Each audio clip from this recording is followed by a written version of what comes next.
I'd like to call to order the Berea Codes Enforcement Board Special Call Session for on Tuesday, June the 20th, 2023 at 4 p.m. First of all, I'd like to recognize the visitors, and we will introduce the members of the committee after we recognize the visitors. And to all visitors, we will allow you to speak on the particular issue that is on the agenda that you want to speak to. You will have to be recognized by the chair of the committee, and you will also have to be sworn in. So everyone will have the right to participate, but what we try to make sure of that is done in an orderly fashion. My name is Andrew Baskin. I am the chair of the committee. Ken Vasey, vice chair. James Anderson, member. Rebecca Isaacs, member. Sherry Gilbert, corporate counsel. And Melissa? Melissa Isaacs, administrative assistant. Okay. And you'll hear Amanda quite frequently, so we'll allow her to introduce herself. We want to welcome Rebecca to the Code Enforcement Board, and we look forward to your input. And if you have any questions, well, everyone on the committee, on the board, will have the right to ask questions of the Codes Office representative and also any person who decides to speak on any issue. All right. Okay.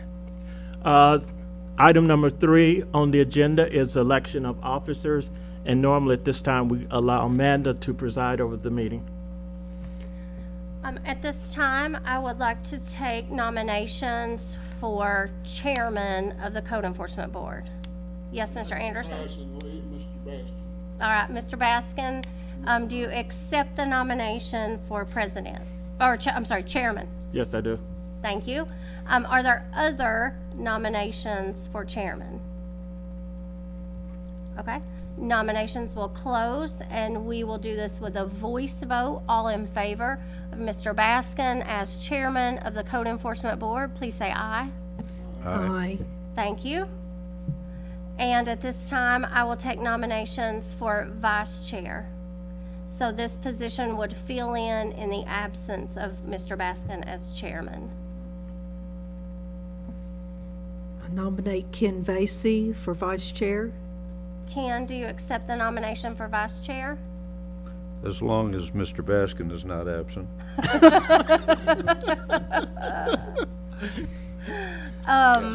I take that as a yes. So if there are no other nominations for vice chair, we will do a voice vote. All in favor for Mr. Vasey as vice chair of the Code Enforcement Board, please respond by saying aye. Aye.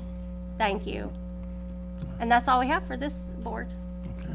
Thank you. Okay. Thank you for the trust that the board has placed in me. Item number 4 on the agenda is approval of the minutes for from January the 18th, 2022. So that was the last time that we met. So we need a motion dealing with the minutes. So moved. Is there a second? Second. It's been motion and second to approve the minutes of January 18th, 2022. All in favor of the motion, let it be known by saying aye. Aye. Aye. Any opposed? Motion passes. Next is new business. The first thing we need to do after my conversation with Amanda is we need to amend the agenda. I think, is that acceptable, Mr. Gilbert? We can amend the agenda now? It is. All right. That we eliminate the last 2 items, 416 Estill Street and the 112 Mary Street. So, Mr. Chairman, I'm sorry, that's not correct. So it's 416 Estill Street and 236 Johnson Road. oh, I'm sorry. So That we was my skipped vote. one. Yeah. Okay. Okay. 416 Estill Street and 236 Johnson Road. Those items should be removed from the agenda. So I may have a motion to approve the amended agenda. So moved. Is there a second? Second. Been motion and second to approve the amended agenda. All in favor of the motion, let it be known by saying aye. Aye. Aye. Okay. The motion passes. All right, new business.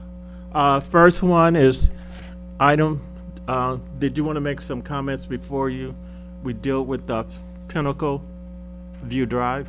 I do. I was going to introduce you all to a couple of my staff members. So I have Brian Maniscalco and Jeff Harness here. Both are building and or electrical inspectors in our office, but as you all know, we kind of share the code enforcement responsibilities throughout our office. And generally, you have seen just me up here presenting. Just wanted to, because these guys have actually been out on site, met with the people, witnessed several of these items. I invited them to come along and present facts as well. All right, thank Okay, you. thank you. Welcome, gentlemen. Look forward to hearing from you.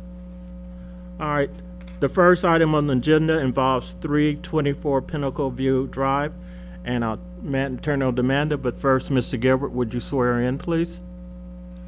Do you swear or affirm to tell the truth, the whole truth, and nothing but the truth? I do. Thank you. Amanda? Okay, so you'll see an aerial view of 324 Pinnacle View. The reason we are here is for this deck. And so I've got this, and I've got the actual plat for this subdivision, and I'm gonna have Brian Maniscalco from the codes office just come up, kind of give the details of how the permitting has gone. All right, Brian, we need for you to be sworn in. Mr. Gilbert?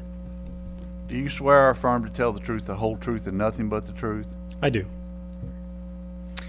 So on October 25th of 2022, it was noticed that there was a new deck under construction off of Pinnacle View Drive.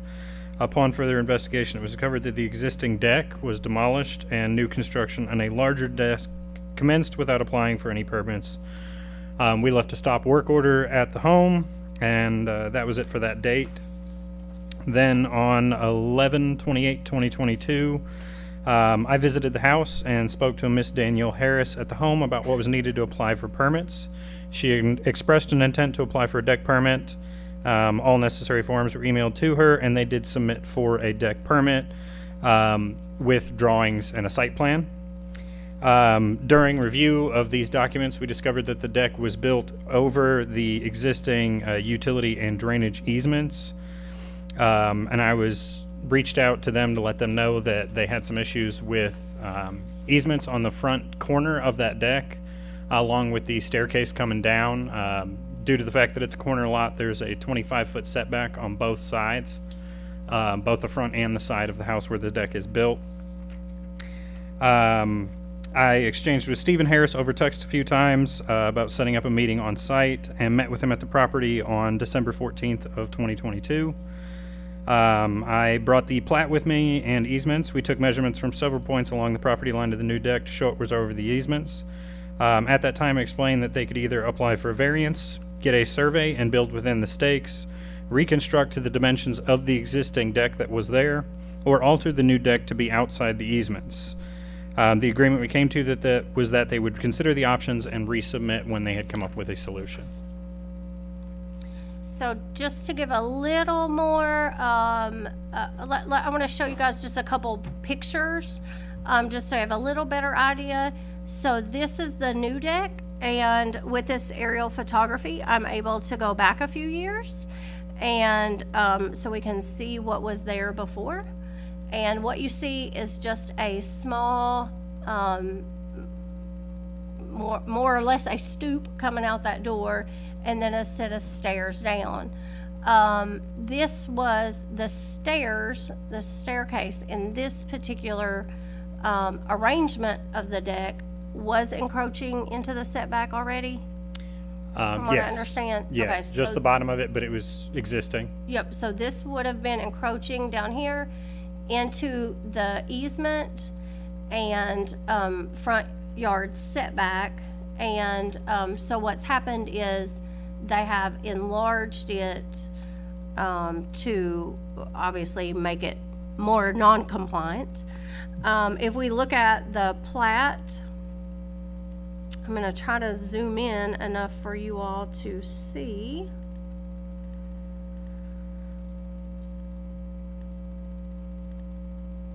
that, so right here, you can see it's marked as a 25-foot building setback line, utility, and drainage easement. And so that would be from the property line, which is generally the back of the sidewalk. That would be 25 feet along their entire frontage. So these corner lots end up having what we call double frontage. And it does create that scenario where on both sides, the front and side, it has to meet the 25-foot setback. So in this case, again, the deck does encroach into a front yard setback and a utility and drainage easement. And at this point, we are seeking board action to require the deck to be demolished and a permit be pulled to construct it back to either its original dimensions, that was the previous photo, or to have it within those easements and setbacks. That 25-foot easement that's in the front yard. And of course, we would request permits and inspections as required. And we would request a 30-day time frame.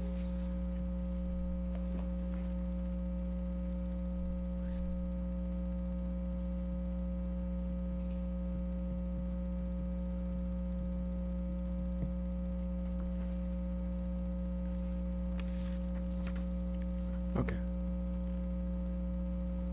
All right, do you want to repeat once again what codes wants?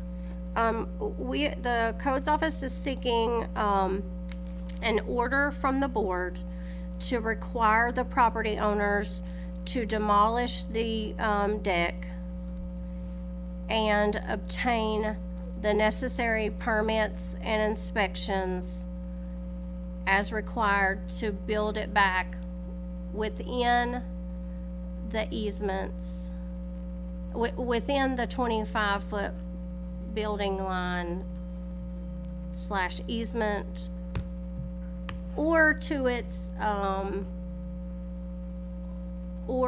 state prior to being enlarged. Now, I want to make sure that if they decide to return to what was the original, you've said the original was, It was encroaching, but only the bottom step or two, Yeah. is that right? The original deck was approximately 9 foot by 11 foot, and just the corner of the staircase landing was encroaching into the easement. okay. Okay, to the visitors first, we allow the board to ask any questions. Any questions for Amanda? How far is it into the easement right now? Current setbacks for it, and these are mostly as perpendicular lines to the new deck. They were submitted at 16 feet. If you draw a diagonal, I believe it comes out to about 21. So you're saying 4 feet into the, Yeah, approximately. Yep, so that's what this measurement pulls, is about 21 feet. Do it so- from the staircase though, too. Oh, The okay. staircase is the most encroaching portion, the new landing. Okay, anyone else? Mr. Anderson, Ms. Gordon. So, yeah, that's about. There were about 10 10. or 11 feet to this, they are encroaching at this point. Okay. Amanda, I know that I'm not all that up on contractors. Is this gonna, a 30-day limit? Can they find someone to do this? If we could get at least the permit, the demolition of that and the permit for, the construction, I think that it would be appropriate to set a time frame. But I think that's something to consider, is that 30 days, might not be ample time, but we can hear from the property owners and see what they say about that. I think the permit was in the homeowner's name, Yes, not a the- contractor's The name. homeowner originally performed the work. Okay, all right. So it are Mrs. and Mr. and Mrs. Harris here? Anyone want to speak? Either one of you want to speak? Oh, you need to come up here, please, and be sworn in. So if you'll go to that podium, please, Oh, I'm and sorry. just be sworn, no, that's all right. It just makes it easier so we're not playing musical microphones. Okay. So, Mr. Gilbert, would you please swear in? You swear to tell the truth, the whole truth, and nothing but the truth. I swear. Okay. Okay, Go first of all, ahead. I just want to apologize for being late. We went to the other building, and then sat in that room by ourselves for a little bit, and then we came over here. But I just had a question, if the entire front yard and everything has to be 25 feet and go back to that, and the steps and everything else is right flush with the front porch, and the front porch is not 25 feet. And so we were just told that's an old problem and this is a new problem, so I don't understand why the problems weren't just treated equally to begin with. Well, I'll turn it for clarification. Yeah, so generally, so obviously the corner of the house, either someone didn't notice it, someone didn't,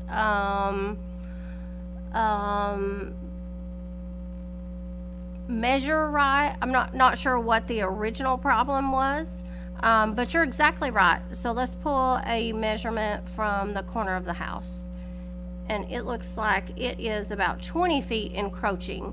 So we think it is a little unreasonable to ask you to take off 5 feet of your house, because that was an existing, what we call that is pre-existing non-conforming. Basically, you bought that problem. Okay. So we think it's a little unfair to ask you to chop off 5 feet of your house. So we call that existing non-conforming. Hope that there's not any utility issues that it's causing, because the corner of that house is encroaching 5 feet on that utility easement. But I'm gonna assume it's probably not, because I'm sure you've got electric and water and sewer and all kinds of utilities either there. It looks like you may have some utility easements along the backside as well. These subdivisions are made to provide easements on all four sides for your utilities. And so again, we don't think it's fair. There are basically rules in place for non-conforming structures, Okay. which is why you're here, that says that they can be repaired, but they cannot be altered or enlarged. So by making a bigger deck, what that did was that enlarged that non-conforming use. Okay. So as long as we get the lines marked and it's within those lines, we can put the deck inside those lines, correct? It has to be within Within the the 25 25-foot easement and setback. And the way you would identify that is pulling the 25 feet from the property line. Again, generally speaking, that's the back of the sidewalk. But what you'll probably need to do is get a surveyor, and we can recommend some people from our office to just get a surveyor to come out, mark your property corner locations, and also mark that 25 feet for you. Okay, yes, I would definitely like some recommendations for that. Okay. And then I just request that we have 60 days to do that, because my husband and his friends would be doing that once we do the permit, and we both have 2 full-time jobs with 2 kids, and it would just be weekend work, so I'm just requesting 60 days. And I would love to answer what you just said. What we will do is go through the entire agenda and deal with all the situations, and then we'll go to an executive session, and it will be just us, the board, no visitors, and we will make our decision. And normally, we take into consideration what the homeowner would like done. In other words, we try to work together to come to a decision that works for codes and the city, and also works for the homeowner. And I think that in terms of 60 days, I think if it's realistic to you, I think it would be realistic to us. Okay. But that's just me speaking, but I understand. not the final decision. And the final decision, after we make a decision, we will, Mr. Gilbert will be back there when we make it, and then he will put everything into legal language, and then he will send it to Amanda. So in actuality, even if we say 60 days, it's really gonna probably be more than that. By the time we go through the process of making a decision, Mr. Gilbert puts it into, like I said, legalese, and then he gets it to me, and then I sign off on it, and then get it to Amanda. You're really gonna have more than probably 60 days. Okay. Would you agree, Mr. Gilbert? Would that be a fair statement? That would be a fair statement. Okay. Okay. And do we need to stay for the rest of the No, you do not. Okay. Unless you want to just see democracy in action, yeah. No, you don't. Good. Okay, Okay, that's all I have. okay. Thank you all. All right. All right, is the board ready to move to the second item on the agenda? 111 Holly Street. Amanda? Yes, so 111 Holly Street, owned by Kentucky Property Ventures. We are bringing this today before the board for property maintenance issues. And I have Jeff Harness here to speak on this property. Now, do you And- mean Jeff needs to be sworn in, right? Yes, and while he's speaking, I'm just gonna kind of scroll through the pictures, just so that you guys can see the condition, All right, thank you. okay? Mr. Gilbert? Do you swear or affirm to tell the truth, the whole truth, and nothing but the truth? I do. Go ahead. So the complaint that was received was on the 30th of January of this year, 2023, of a property maintenance rubbish and garbage. We've had several complaints on this property since then, as you can see the rubbish there. Now, some of it was cleaned up, but not all of it. But I conducted an investigation on the 30th of January, and my findings was the rubbish and garbage in the front yard and around the structure, the porch roof, see if she's got a picture pulled up, on the left side, that's if you're facing the residence, has a lot of debris on top of it, and it appears it needs to be repaired.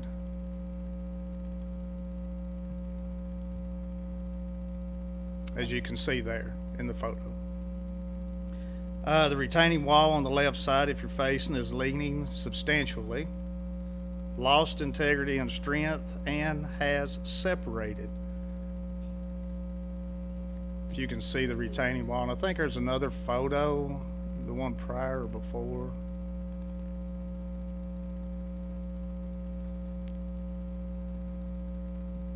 And the porch roof on the right side, which is the picture she just showed you, it is rotted and falling, with a lot of pieces of shingle materials laid on the porch, on the roof of the porch. Let her pull them up. And that would be on the right side.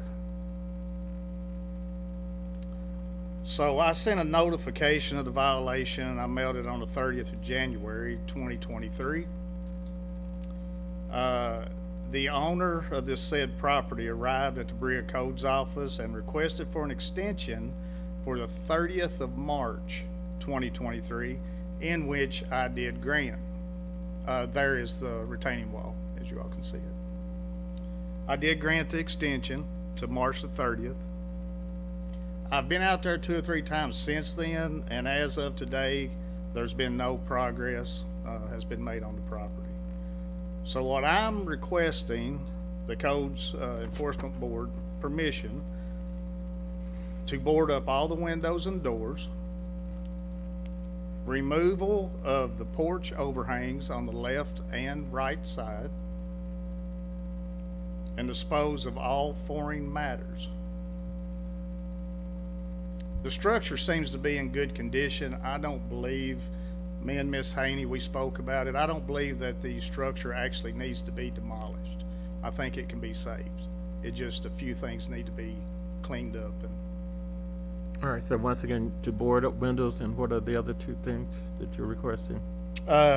board up the windows and doors, removal of the porch overhangs on both sides, the left and right,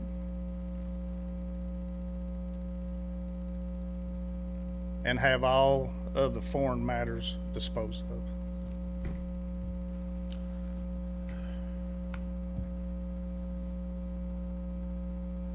I believe the retaining wall is out of question. I don't expect. Oh, yes. Yeah, we talked about that retaining wall. Yeah. And in terms of requesting from the board that we get permission to hire a contractor to do these things, I just think it would be a great expense to try to deal with that retaining wall. So you're either gonna pay somebody to rebuild it, or you would pay somebody to tear it down and regrade. And, you know, what we hope for this house is that, of course, if it got a lien for being cleaned up, maybe, you know, we would hope that this property would be sold and somebody that would buy it that, you know, could care for it and do something with it. Because as Jeff said, the house itself is really in too good a condition for us to condemn it and tear it down.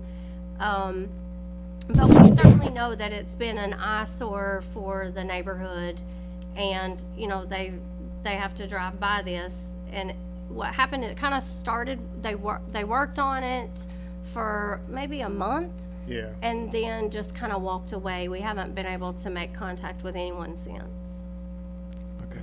Well, I want to be open to the board that this house is located on the street, one street removed from where I live, so I know a little about the history, and I walk by. This has been this has been going on for over a year, and I'm not sure what the problem is and why the homeowner has not communicated or not cooperated. I do know within the past month, I think they did do some cleaning up of the property. They did. Prior to this, I had sent out other letters because we received other complaints, as I mentioned earlier. And they did do some of the trash cleanup. There was a dumpster that had sat there way long that was filled, and we finally got that out of there. So you do know who the owner happens to be, right? I spoke to the contractor. I'm not quite for sure because I actually done a stop work order on it, and then they corrected it at the office later. But I'm not quite for sure who the actual owner is. It should be. Can we pull that up? So we have the legal property owner as Kentucky Property Ventures, Yes. and they are located at, But his actual name, I don't, or Okay. their name, he or she, whoever it may be, I don't know. I'm pretty sure they're located out of state. And so we've only ever dealt with the, a contractor from there. And I'm not sure who comes and mows the grass or who comes to remove the rubbish that was removed. They've never made contact with us. They've never let us know that it was done. We just happened to see that a few things were done. So just really kind of overall not had good communication with property owner and or contractor. And the address that I've sent these letters to, these violations letters to, is 148 Boone Way in Richmond. Oh, I was thinking it was an out-of-state person, but okay. But now, far as Kentucky property, I don't know who actually owns it. Okay. Well, I do know that I think the neighbors are going to say this situation has been going on a long time. Oh, and it has. there is a valid question that I think the neighbors will ask is what is going to be the resolution? What is going to be the end? How much more time does this particular entity have to come into compliance? And maybe that's part of our decision. Yeah, so, and that very well could be part of the decision is, you know, maybe we board it up, because obviously the first thing we want to protect against is somebody getting in there, staying, you know, homeless people getting in there, vandalizing the property, tearing it apart. You know, we don't want that to happen. Right. So the first thing I think we're thinking of is let's try to clean it up, make it look better on the outside, tear off those dilapidated porches, get the bundles of shingles off the roof, and, down on the ground and rubbish cleaned up. Let's make it more presentable, board it up so that it's secure, so that people aren't coming and going. And, but what's really hard after that is now nobody's trying to live there. So now from a board perspective, can we actually make them? I think at some point, yes, we can say it's condemned, make them fix it.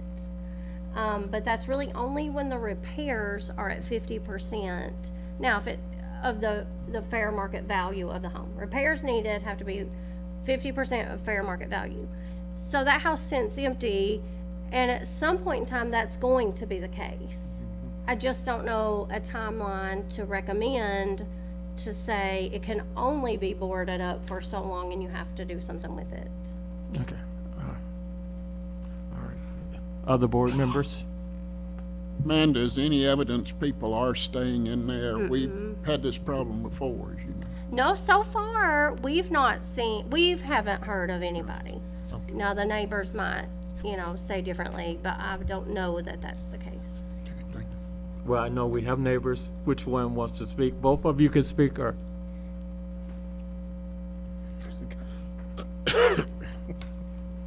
Okay, Martin, you need to be sworn in by Mr. Gilbert? Do you swear or affirm to tell the truth, the whole truth, and nothing but the truth? I do. Okay, you may introduce yourself, please. My name is Martin Richards. My wife and I and my daughter live adjacent to this property, 107 and 109 Holly Street. We moved to Berea in this property in 2007. This house at that time was occupied by a single family. And over the years, a number of things have happened. They moved out, they rented it as a duplex because it had 2 meter bases on it at that time. And then for a considerable period of time, the electricity was shut off. And then someone bought it. And now I know that they bought it under land contract. And I don't remember Don's last name, but he was a pretty good neighbor, and trying to fix the house up for several years.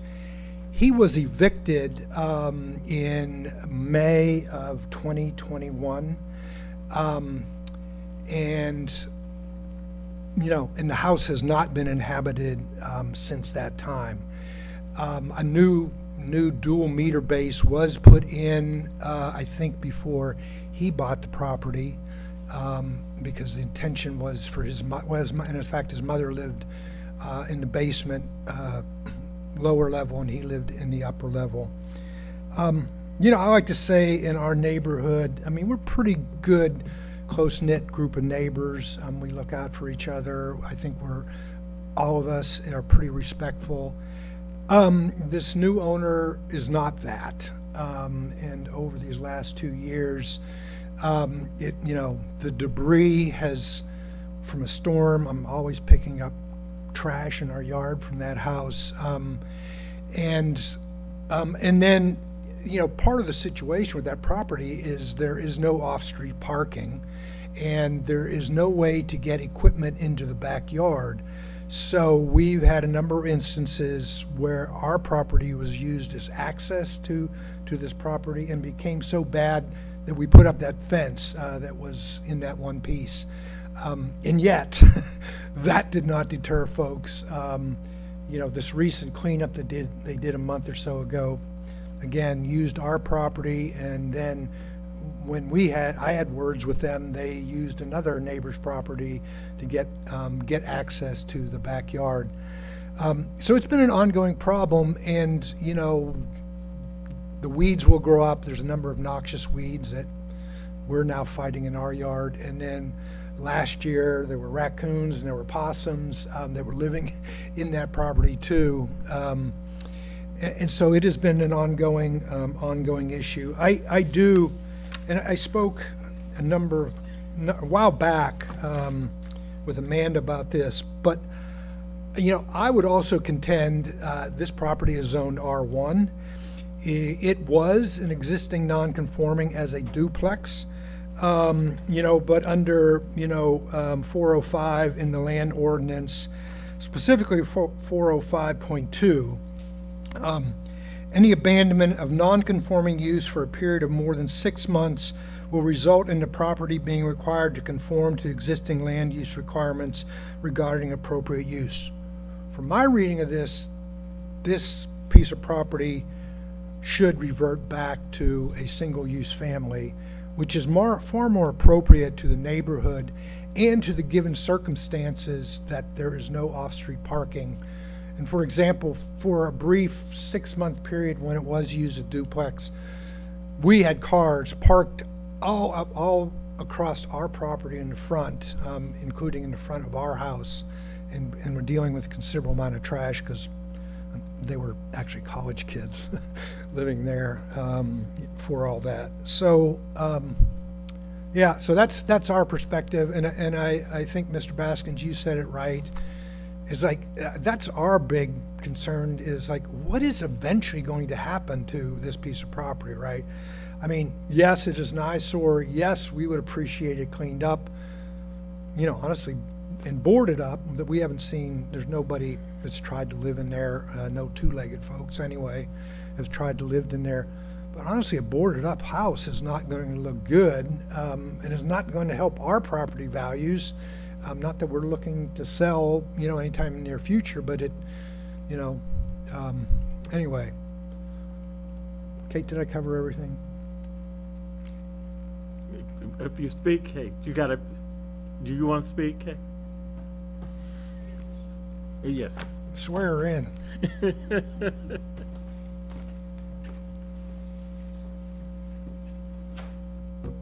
you swear or affirm to tell the truth, the whole truth, and nothing but the truth?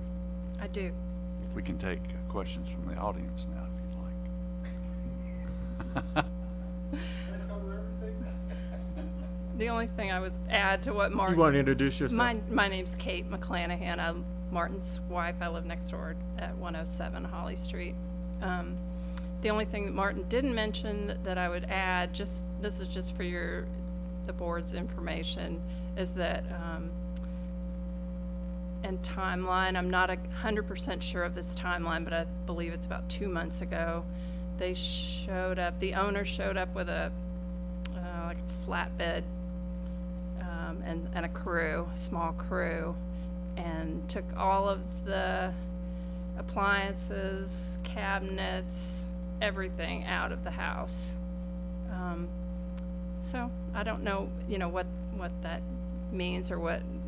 I just thought you should know that the house, it appears from my observation of them doing that it's completely empty now of everything. So that's all. To the board, questions that you have for anyone? Can you have that look? Turn your mic. What was your suggestion, Amanda, on the retaining wall?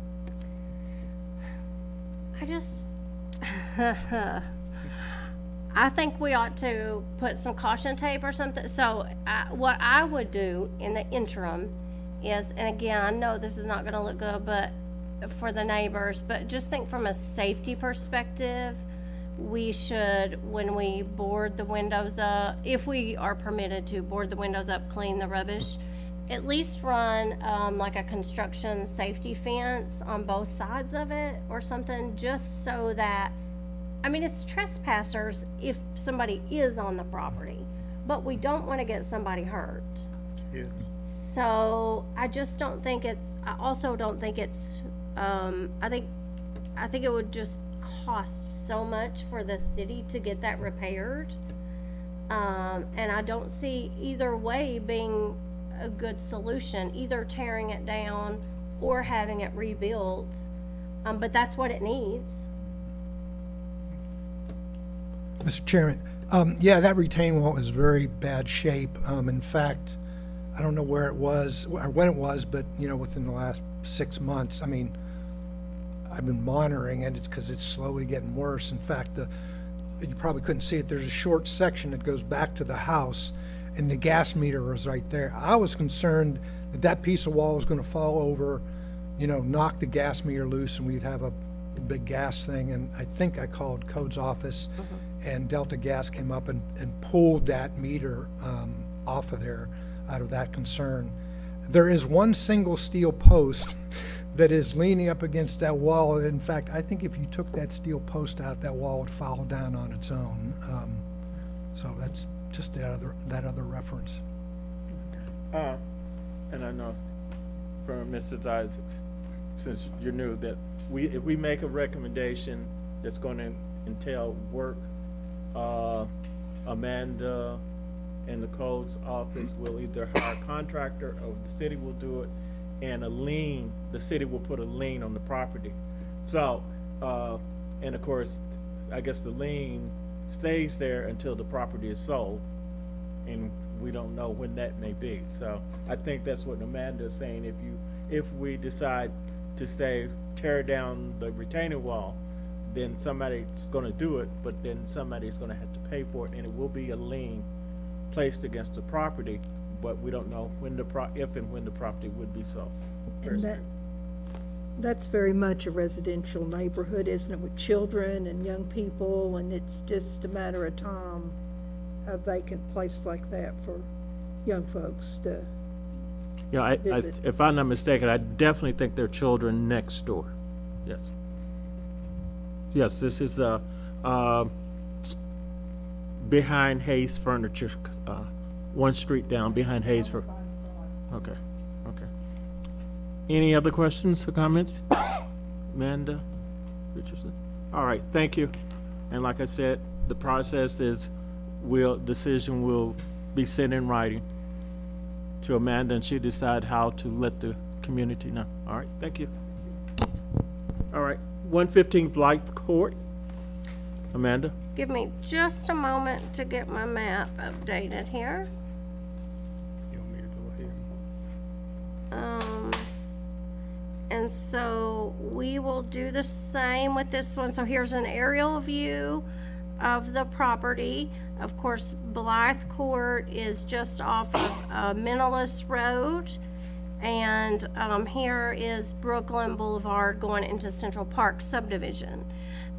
So there are a couple new houses built on that road. This is the third one down on the left.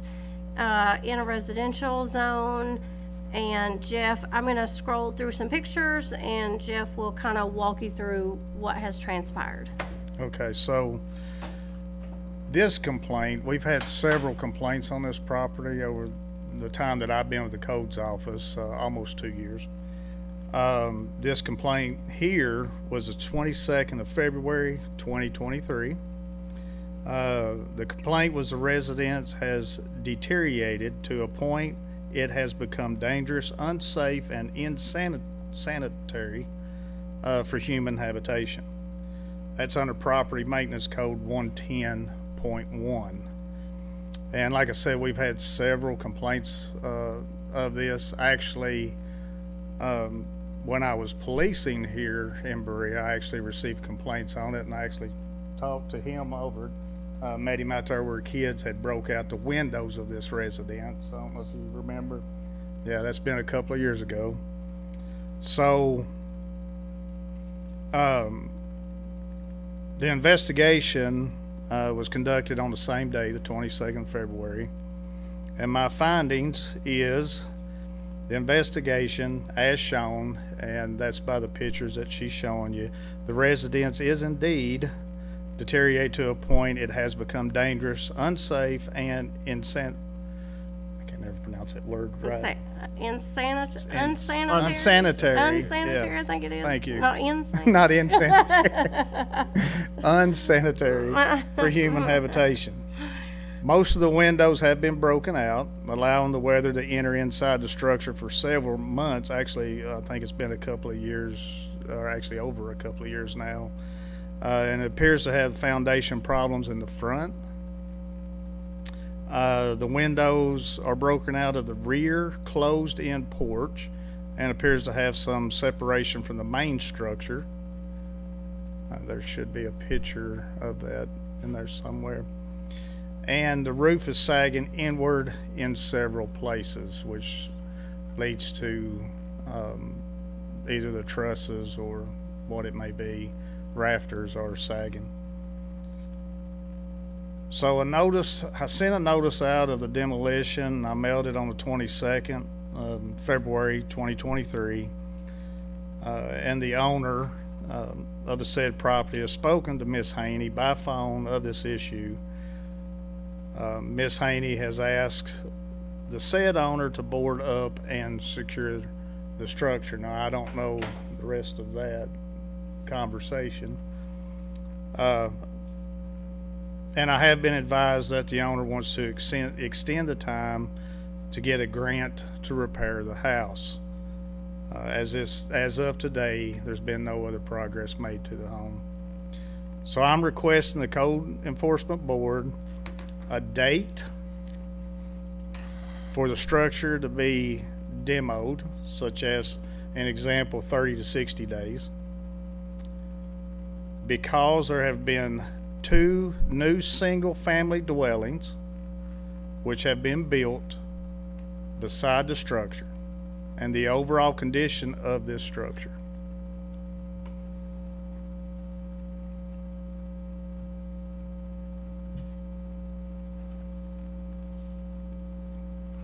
Anything else? No, That's sir. the recommendation? Yeah, that's it. All right. Board members, any questions? Any evidence of people sneaking in there at night or anything? Oh, yeah, there's people going in. There's also, you can see where kids have spray painted the side of the house, and actually, they've actually done a lot of damage to this house from what it was. Like I said, when I was policing, the house back then didn't look in that bad a shape. And then Mr. Blythe had contacted the police department on vandalism, which I was the officer to happen to show up, and there was a lot of damage to the house. And it's pretty much been that way ever since. I know that back then they had even entered the house, correct, and knocked out a bunch of windows out of these French doors and other things throughout the house. So they are entering the house. And that's been since then, even up till, well, I don't know the last time they've entered the house. I couldn't tell you that, but there is evidence of them, people going in the house. Okay. And I think the last time, correct me if I'm wrong, Mr. Blythe, but I believe it was kids that was living in the apartments back over in Brooklyn, that was coming over and causing a lot of the damage. Okay. Anything else? Reverend Blythe, would you like to speak? Would you please step?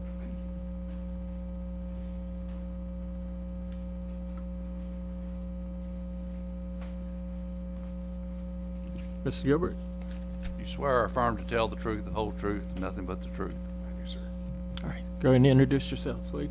I'm Robert Blythe, owner of 115 Blythe Court. I live in Richmond, 1017 Altamont Street.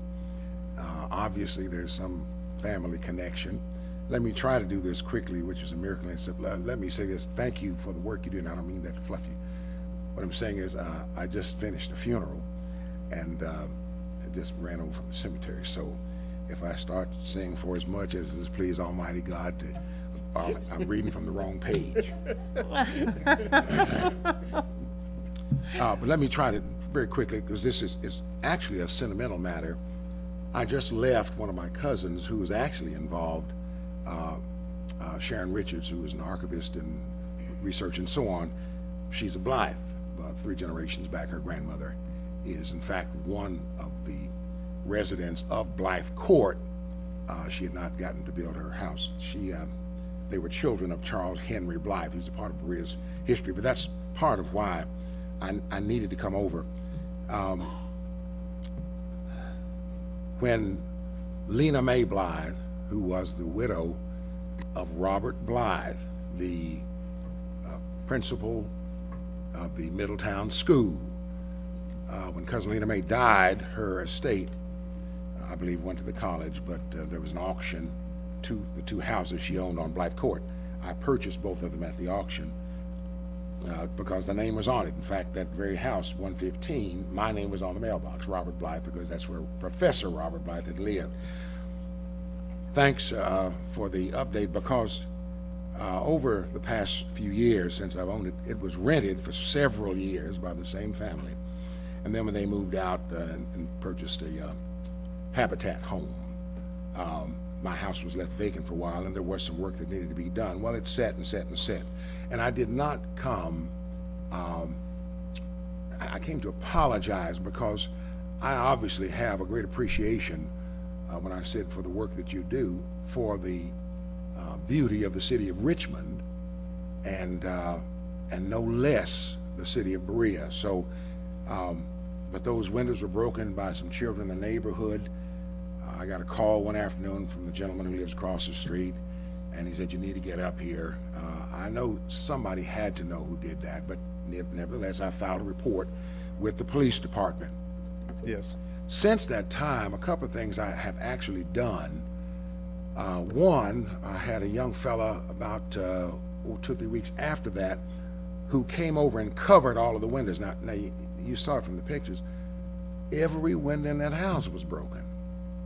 And then inside, where there are beautiful French doors, the Blythes of that generation built their own homes. There are homes here, and the one or two from another Robert Blythe over in Richmond, and so on. But beautiful French doors and all that in the house, and you saw where the glass had been broken. But a fella came over from Richmond and brought, at that time, some heavy plastic to cover the windows, to keep the weather out, while we were trying to find a contractor actually to come, and while I was working with the insurance company on replacement of the windows. In addition, and let's fast forward, about a month and a half to 2 months ago, I had actually contacted a reputable builder from over here to go by and actually board the windows. He said to me, "As soon as I get back in town, I'll take care of it. You won't have to worry about it." That was a month and a half ago. So what I'm saying is, I did not ignore the situation. It's just, it didn't get done by the gentleman who said he'd take care of it. Let me add to my own fault here. But you may have noticed that the grass is now 2 feet tall. Hired a young man last year, and he started cutting it. He happens to work for one of my former high school students here who has some properties, and I said, "If you've got somebody who's doing your property's grass, hire them for me and just get it done every week when you get yours." Well, young fella came one time. The problem has been follow through, and that's not an excuse. I mean, that's just the case. So I haven't been by there today, didn't have time, didn't want to be late. But today, because the contractor that I got in Richmond, secured a contractor last week, he said, "I'll go over." The house should be boarded right now. He was going to do that today, but I didn't have time to stop to be sure. In addition, here's the reason.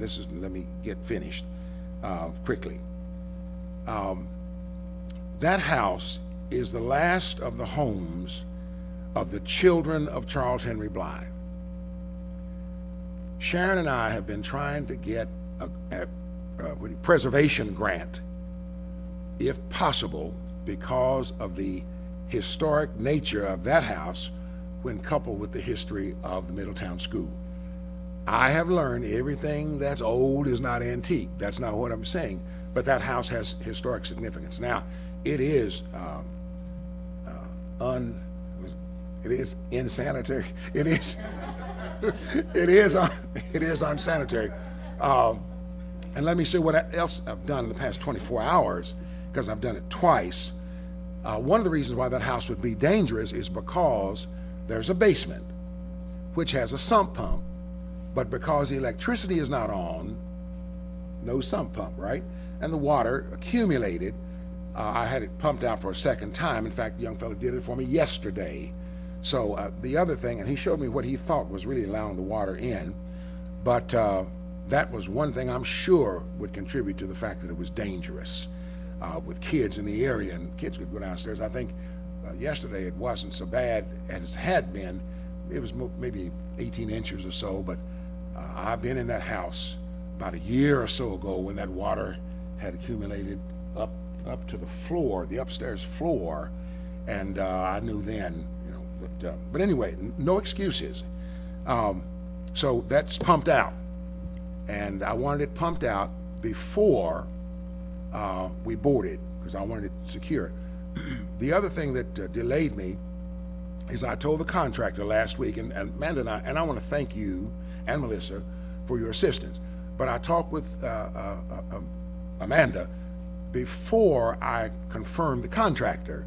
I said, because I want to know if it will do any good at this point for me to go ahead and have him to do that, if there's going to be, and there was a kind of recommendation, and you follow through with it, that just we're going to demolish it. Well, I don't want to spend $1,000+ to have it boarded, and then for no, you know, for no use. So anyway, but that's why I wanted to get here. Let me run quickly. I'm sorry, but so it should be boarded up. The water's been pumped out, and here's the reason: if I could get just enough time now to find if there's going to be even a possibility of having that declared of historic value and thereby eligible for preservation grant, I'll be fine.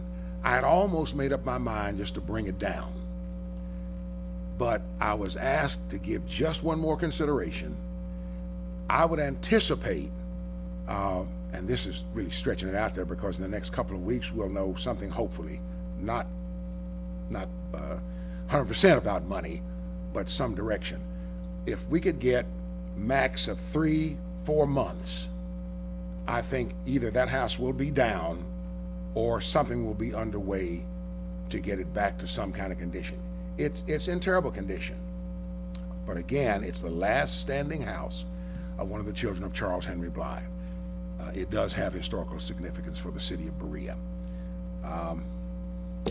That's my request.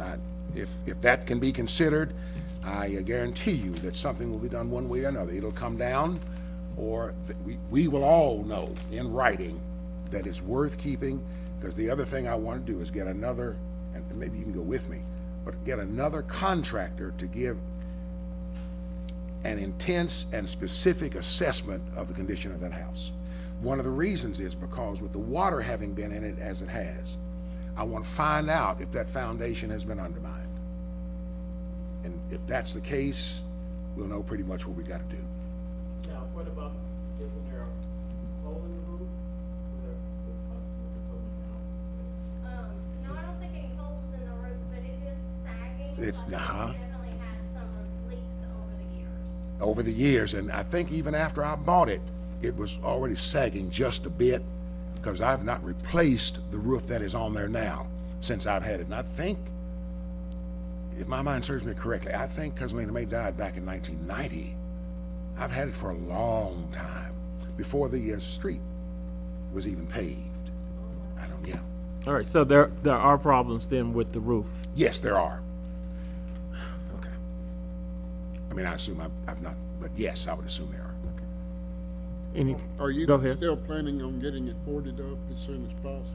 It should be boarded by now. Yeah, that's one of the things. I didn't want to come to you and say, this is what I'm going to do. I wanted to have it done when I got here. It should be boarded now, but I was rushing to get over from the church and didn't have a chance to go through without being late here. But they said they'd take care of it this morning. So I want to understand, so what you're asking for is X period of time Yes. for you to make a decision.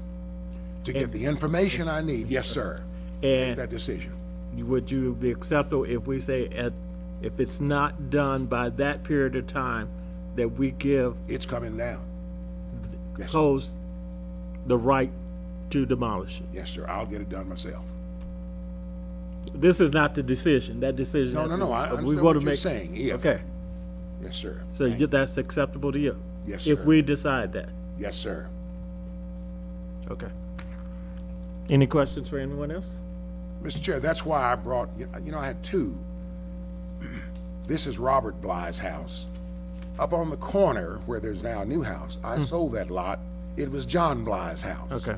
But I tore that house down because it was in deplorable condition. Some folks say, "Oh, that's such a pretty house," and I mean, yeah, but you don't own it. So Yeah, no. I want I noticed the fella- house a few weeks ago. the new fellow one. that lived in that house had dogs in that house. Yeah, okay. And that's the end of that story. Yeah, I understand. Thank you, Mr. Chair. All right. Anything else for me?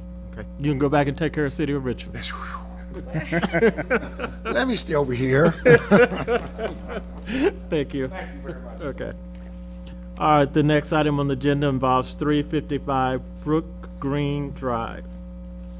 Okay, and again, I'm gonna take just a minute. All right, Miss, you can, if you want to stay, fine. If you would like to leave, whichever you want to do. Okay. Okay. Thank you.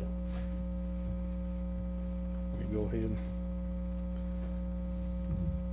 Think you wanna do this or you want me? I've got it here. It don't matter. It's what, okay. So 355 Brook Green Drive, they have installed a 15 by 30 accessory structure, and it was done with no permit. The complaint came in on the 4th of April of 2022. The accessory structure is prefabricated metal structure, and it was erected without a permit. Engineering of the structure, this is the complaint, by the way. Engineering of the structure, dimensions of the structure, floodplain approval, nor cost of the construction has been given to the Berea Codes Office for approval. This falls under the Land Management and Development Ordinance 406.52, allowable land uses.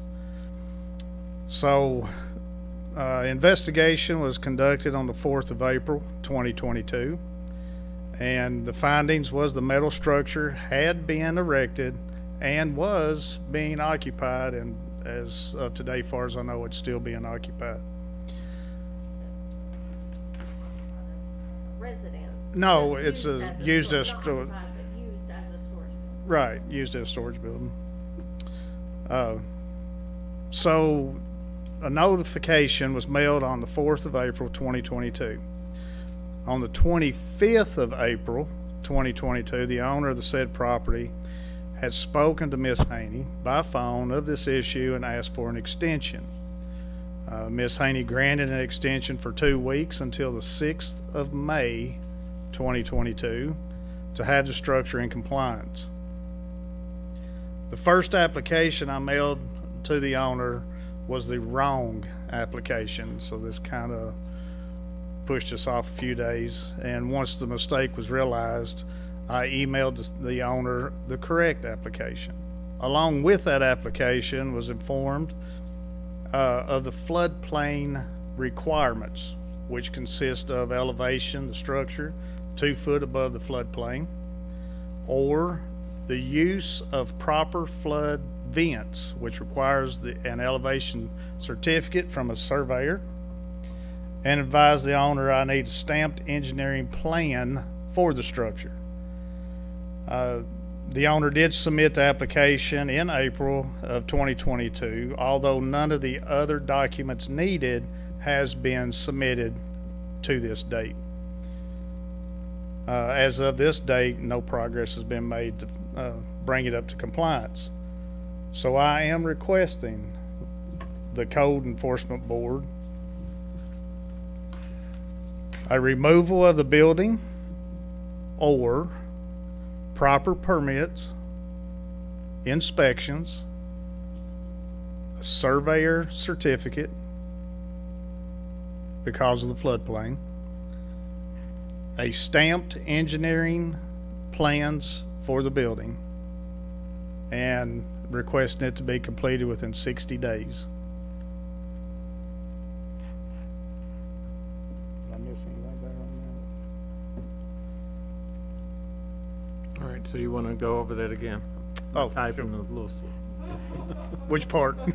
the recommendations. Okay. So I'm requesting the Code Enforcement Board to remove the removal of the building or proper permits, inspections, a surveyor certificate,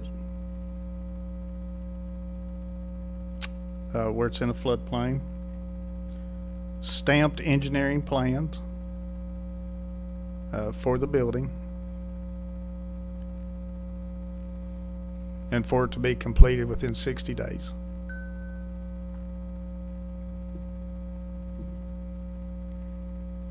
Can that be done? All these people contacted and so forth? I believe so, yes. Most of them building manufacturers, you can contact them and they'll send you the engineering stamp for the building. So, yeah. All right. Any other questions from anyone? I know you want to speak since we met outside.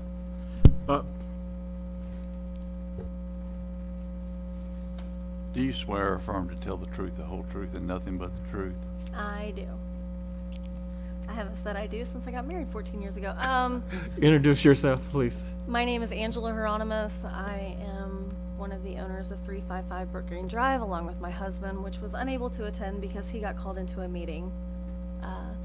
So just to reiterate, there's nobody occupying that space. It is used solely for side-by-sides or lawnmowers, whatever else we need to put in it. I did not realize we were still out of compliance until we got that letter, because we hadn't heard anything for a long time. When I asked for that extension was because I hurt my knee, and I had surgery the day after I talked to you guys. So my apologies. I'm on it. I did request the stamp. I have email and phone correspondence, and I have yet to receive that, and that was last year because I was off work for 3 weeks from that. I have not been able to get that. Any help that you guys would know on how to get that taken care of would be great. As far as the surveyor goes, can you explain further what you're asking on that? Because I don't understand. I was under the impression to be able to complete the FEMA floodplain violation portion of it, it had to be anchored in a certain way, which we have completed. So if someone needs to evaluate that, I'd understand, but I don't understand the surveyor portion of that. So you have two choices with the construction of now this is again just a storage building, so an accessory structure. And for these, FEMA gives you two options. One is, and I think we mailed this to you, but let me just make sure. Oh, thank you, Jeff. So one is, let me make sure I'm on accessory structures. So you can either use flood damage resistant materials. So if everything is non-combustible, closed cell foam, no insulation, like no wall board, that kind of stuff. Your outlets, any other utilities have to be raised up to 2 feet above the what's called the base flood elevation. So you do one of two things. You either raise the entire structure up, so that's where a surveyor comes into play, because you have to get what's called an elevation certificate to make sure that you're building that structure. If this is our floodplain elevation, our local requirement says that you have to be 2 feet above that. It's called the base flood elevation. Okay, so that's option number one. But because this is already constructed in a floodplain, now you deal with letting the water through it, right? So now you put flood vents in it, you anchor the structure down, and you put flood vents. It's all got to be non-combustible materials that are not I said combustible, but more water absorbent, non-water absorbent materials inside the building. Cut basically some flood vents in there so that the water can pour through it. You either raise it up above the water level, or you let the water run through it. And again, we need a surveyor to show that that's been done, or do I need So not if you do the flood vents. Okay. If you do the flood vents and the construction method of like having the non-porous materials and anchored down, that does not require the elevation certificate from the surveyor, only if you raised it up. Or actually, let me make sure. Yeah, I'm so sorry, it does. And I'll tell you why, because we have to set the base flood elevation to know the outlets or anything like that, any There's no utilities. utilities in No- it at all. nothing? No. No. Okay. It's just used, I work for Yamaha and we like our side-by-sides and we ran out of room in our car garage, so we got that to house our side-by-sides. So Okay. there's no electric, there's no power run out there whatsoever. And So I think in that case, you would not have to get the elevation certificate. so then what do I need to provide? So for us, we still need the engineering on the building because Kentucky Building Code requires any buildings over 200 square feet to be built to Kentucky Building Code. Yes, ma'am. So we need the engineer plans. We need the permit application with the site plan, where it is on the lot. And then we will need to come out and inspect it for flood venting. And we've got some specs on what that has to be, the need size of those. I'll need those too. So should Okay. I just stop by this week and see you Let about me all just that? give this to you. Let me make sure this has what you need in there. Thank you.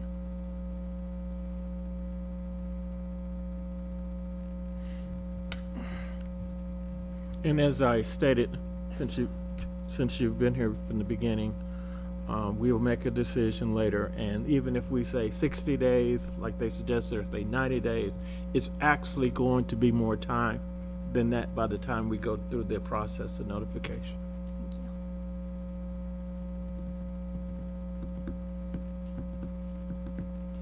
No mechanical equipment in there either, so no heating No. of any kind? No, ma'am. Okay. This doesn't actually have the size of the, yep, it does, let's see.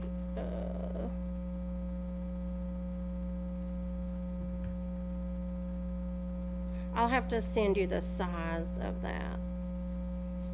Oh, yeah, it is, okay. So 1 square inch of vent per square foot of enclosed area. So let me just give you this, because this is gonna be just a pretty inclusive list of all the things that need to be done, with the exception of the engineering. Thank you. All right. Any questions? Any more questions? I'm good. Thank you. I Okay. appreciate your help. All right, thank you. All right, we're ready to move to the next item on the agenda, 112 Mary Street. Why are you laughing? Why? Does- I thought maybe my address was.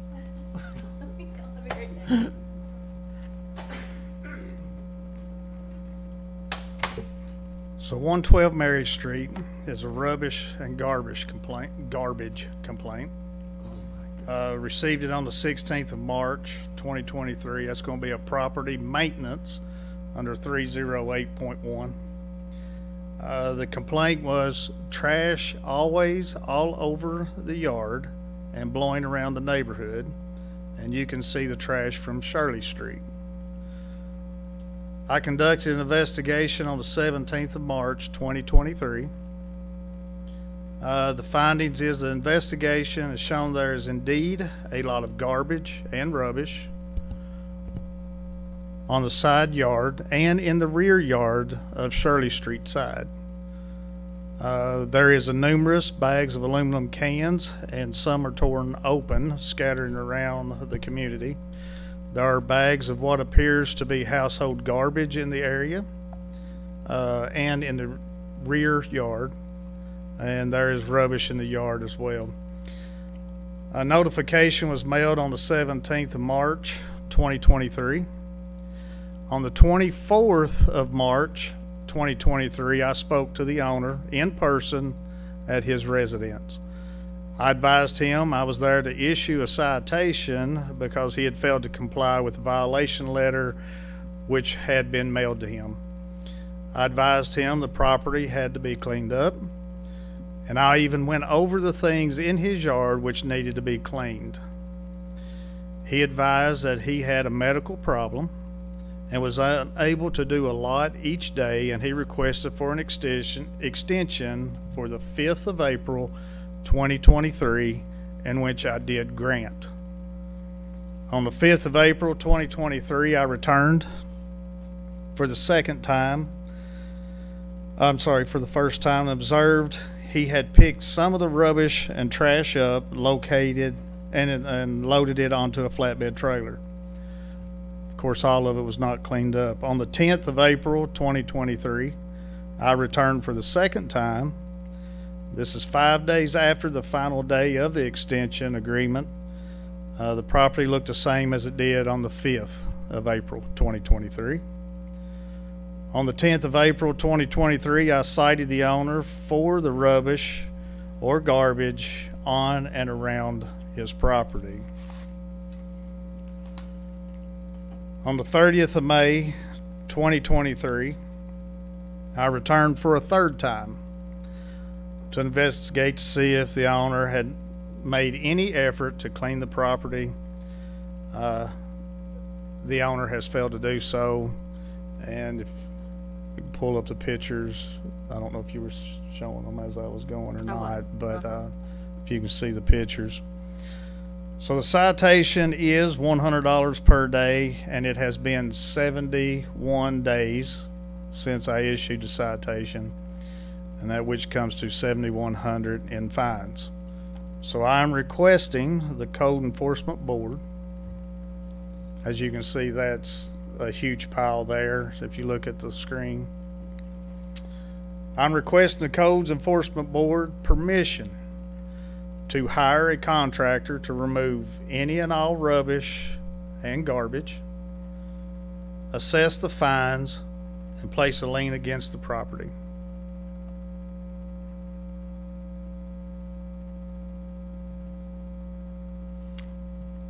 Just a clarification, does it need to be mowed as well? Because there's a couple grass pictures on here, so I just want Right. to make sure. Yeah, it would need to be cleaned up. So we need to get, so we would be asking for rubbish removal and general cleanup, I think. Yeah. Yes. Oh, he has been mowing? He's been Okay. mowing parts of it, not. The parts where the trash are. He can't mow. Sure. Okay. Yeah, he's mowing parts of it. And the fine, you're asking to continue the fine? Are you gonna continue the $100 a day? No, we would, oh, That's what you said, it's $100 a day right now? yeah. Yeah, It is being is 100. assessed. We would ask the board to, because the board basically has, can assess a fine or double a fine or whatever they want to do with the fine. We would ask that the fine be in place Okay. at $7,100, and then be able to hire a contractor to clean it up, remove the rubbish, general mowing, cleanup that needs to be done, and assess the total of the fine and the rubbish cleanup as a lien against the property. Okay, so I would want to clarify then, 7,100, you want to stop the fine right now? Today, Okay, today. Okay. which as today is 7,100 as Okay. of today, so. Does the homeowner live alone? Is it just one person there? No, I can't remember if he said it was his son or grandson, but somebody's there, and he said he can't get him to do anything, is what he told me the day I talked to him. And he is still ill and unable to do much himself, correct? I don't really know how much the doctor allows him to do. That's just what he informed me, that he had medical problems, and that he couldn't get things done as fast as what the deadline was, and that's why I extended it. And actually, the extension was for April the 5th. I actually went to April the 10th before I had returned. Have you been back since April? I have. Some of these pictures that you see, the dates are on them. And you can see the actual, when I went back numerous times. I finally quit because nothing was being done other than, as Mr. Maniscalco stated, they are mowing some of it. So, And have you heard a lot of complaints from the neighbors? oh yes, Okay. yeah, we get several. And as I understand, the church is quite close to it, isn't it? It is. The actual first complaint, I missed it. And then when they called the second time, they advised me to go to Shirley Street so I could see it. They had a lot of growth off of Mary Street at the time, and you could not see what was in the backyard or what was, you know. And when I went to Shirley Street, that's when I actually found out of it. And this aerial photo, just as a perspective, this was flown February the 21st of this year. So, you know, just from our aerial mapping, you can see quite a bit of the rubbish. And also in February, the grass, it wasn't as tall as Yeah. it is now. Yeah. So once you add the grass into factor. Code, any members, anyone, question? I gather there's no one, there's not a representative, okay. Okay, got all the questions, answers? Okay, we need a motion to go into executive session. Mr. Anderson, there a second? Second, Mrs. Isaac, so motion has been made to go into executive session, all in favor? Am I right, just saying, okay. All in favor of the motion, let it be known by saying aye. Aye. Opposed? Okay, thank you, everyone.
Thank you. Now may I have a motion to adjourn? No, am I right? Motion to adjourn or come back in the session? May I have a motion to come back in the session? So move. Is there a second? Okay, it's been motion and second for us to come back into session. All in favor of the motion, let it be known by saying aye. Opposed? Okay. May I have a motion to adjourn? Second? Been motion and second to adjourn. All in favor of the motion, let it